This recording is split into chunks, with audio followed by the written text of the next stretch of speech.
নানা অস্থিরতা ও শঙ্কার মধ্য দিয়ে শনিবার রাতে দেশে ফিরেই পরদিন মিরপুরে হাজির বিসিবি সভাপতি আমিনুল ইসলাম বুলবুল। সব জল্পনা কল্পনার অবসান ঘটিয়ে মাঠে এসে দেখেছেন টাইগারদের বিশেষ fitness camp. Head coach cricket অপারেশনসের হেডকে সাথে নিয়ে এক ফাঁকে কথা বলেছেন ওয়ানডে কাপ্তান নাজমুল হোসেন শান্তর সাথেও। সবার হাসিমুখ দেখে অবশ্য বোঝার উপায় নেই কতটা অনিশ্চয়তার দিকে এগোচ্ছে দেশের ক্রিকেট।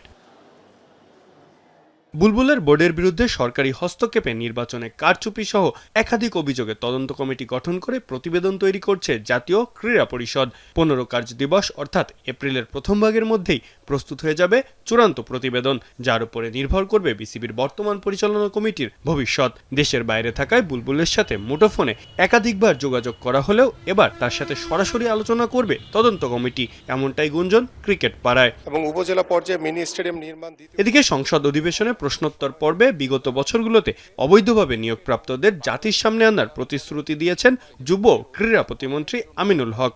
যে বিগত 8 সাল থেকে যারা এই দলীয় সুযোগ সুবিধার মাধ্যমে যারা অবৈধ নিয়োগ হয়েছে সেগুলো আমরা দ্রুতই একটি তদন্ত কমিটি করে এর ভিতরে কারা কারা জড়িত ছিল সেগুলো আমরা ইনশাল্লাহ জাতির সামনে নিয়ে আসব। এই বোর্ডের যারা এই অপকর্মের সাথে জড়িত ছিলেন সেই সকল কর্মকর্তা কিংবা কর্মচারী তাদের বিরুদ্ধে আমরা তদন্তপূর্বক এদের বিরুদ্ধে ব্যবস্থা গ্রহণ করা হবে ইনশাল্লাহ।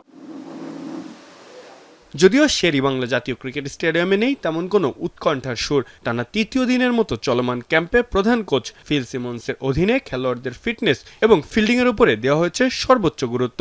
17 এপ্রিল শুরু হতে যাওয়া নিউজিল্যান্ড সিরিজকে সামনে রেখে চলছে এই বিশেষ ফিটনেস ক্যাম্প। মাহফুজ আহমেদ, এখন, ঢাকা।